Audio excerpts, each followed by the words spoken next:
காங்கிரஸ் கூட அதை அமைதியா பார்த்து கொண்டு பிஜேபி என்ன பண்ணுச்சு? துரைமுருகனோ ஆராசாவோ தாமோ அன்பரசனோ ஒரு வார்த்தையை சொல்லும் போது இங்க பிஜேபி ஆற்றிய எதிர்வினை என்ன சொல்லுங்க? அவங்க விமர்சனம் வச்சதாதான் எனக்கு ஞாபகம். சரி, அந்த விமர்சனத்தோட போச்சா? ஒரு கோர்ட்ல வழக்க போடுங்க, தண்டனை வாங்கி கொடுங்க. அந்த நேரத்துல எல்லாம் அமைதியா ஒரு நாள் ஒரு விமர்சனத்தை வச்சு ட்விட்டரை போட்டு அறிக்கை விட்டு அமைதியா இருந்துட்டு எத்தனையோ மாசம் கழிச்சு எப்போதோ பேசின பேச்சு எடுத்துட்டு போய் பேசினார்கள் அப்படின்னு கூட சொல்லாம பீகார் மக்களை துன்புறுத்துகிறார்கள் சொல்ற வார்த்தையை பிரதமர் பேசக்கூடாது. இதே பிஜேபியில பொதுச் செயலாளர் பதவியில, துணைத் தலைவர் பதவியில, கட்சியினுடைய தலைவர் நட்டா, அவர் மத்திய அமைச்சராக இருக்கிறனால நான் நட்டாவை சொல்லல, RSSல இருக்கிற நபர்கள் பதவியில இருக்கிறவங்க தாராளமா இந்த அரசியலுக்கு பேசலாம்.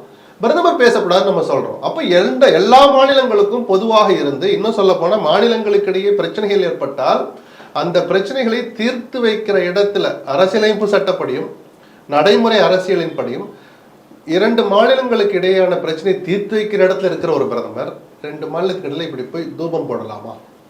ஒரு சராசரி பிரஜையா தான் அதை கேட்கிறேன். காங்கிரஸ், பிஜேபி, திமுக எல்லாம் தூக்கி தூரம் போடுங்க.